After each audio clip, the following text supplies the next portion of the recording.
So you have an important meeting, a job interview, a pitch presentation coming up. You want to make an impression, but also build personal connection. How do you do that?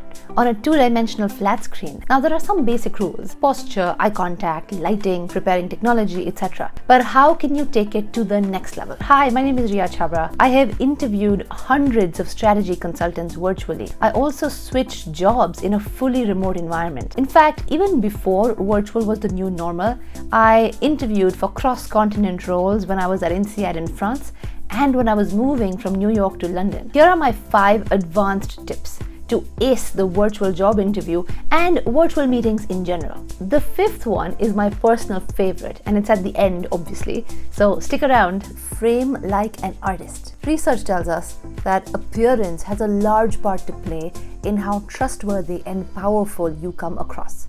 So the on-screen visual is critical.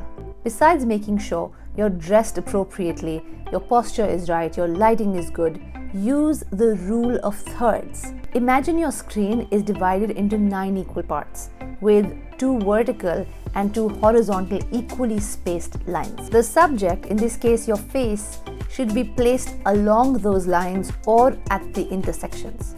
Doing this creates a visual balance and a good energy rather than simply placing your face anywhere. Let's look at some examples. Here's what not to do.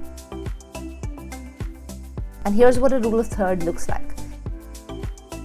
Now notice that the eyes are placed along the intersections roughly. Something to keep in mind in your next video call. Second, play ball. You've probably played this game in companies where people stand around a circle. There's a small ball or an object, a toy, a cushion that's usually thrown around. And whoever holds the ball or the object is allowed to speak. Only and only that person is allowed to speak. So unless somebody throws the ball at you, you cannot utter a word. It does 2 things. 1, it makes sure that no 2 people speak at the same time. And second, it makes everyone attentive because you never know when the ball might be thrown at you. In a video call, it's really helpful to imagine that the person speaking is almost holding a tennis ball in their hand. And every time you're going to start speaking, you can only do so once you've caught the tennis ball from them. Look for those natural pauses such that you're catching the end of a phrase or the end of a sentence to begin to speak. On video, if I interrupt while you're speaking, we're both not going to hear each other. Give out a cue that shows that you're ready to pick up the tennis ball. Lean in a bit. In addition to that, or just to cut in here, or here's a suggestion, so that before you start saying the thing of value, make sure that you have the tennis ball in your hand. The 3rd one is I spy. Now some research will tell us that adults in day-to-day life only maintain eye contact with another person in a conversation about 30 to 60% of the time. If you are holding eye contact in a video call for more than this, if 90% of the time you're actually looking straight into the camera or straight at the person, that's a bit unnatural.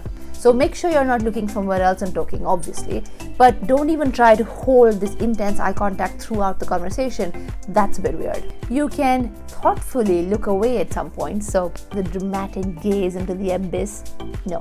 So have a pen or a notepad. You're probably taking notes, or if you're taking notes on your computer, look down at your screen, or genuinely, if you have something that you're ruminating over, do sort of look away for a second and say, yeah, I thought about that and here's what I think. Just make it a lot more natural. So don't be afraid of looking away from the screen for a little bit. I personally think eye contact 60 to 70% of the time is good. Any more than that, it becomes a lot. Next, whiteboard is a verb.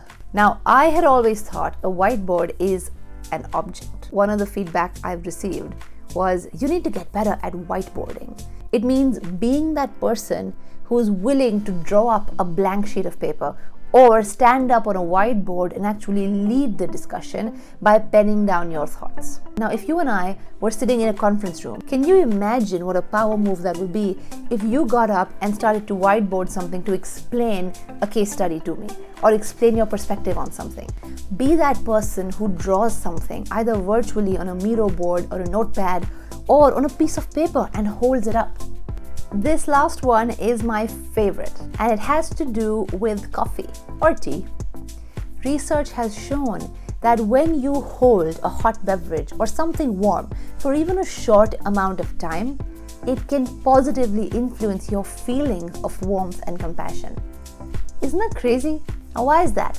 The insular cortex is the place in the brain where we form judgments of others and also where temperature is regulated. As we hold hot beverages, our interpersonal experiences of trust, empathy, compassion, generosity are positively influenced. So when you hold a cup of hot coffee, you're actually priming your brain to see this conversation as warm and friendly and are likely to respond such. Voila! On a related note, don't be afraid of using hand gestures. It makes you seem more confident and also builds a personal connection. Obviously, don't overdo it. Balance is key here.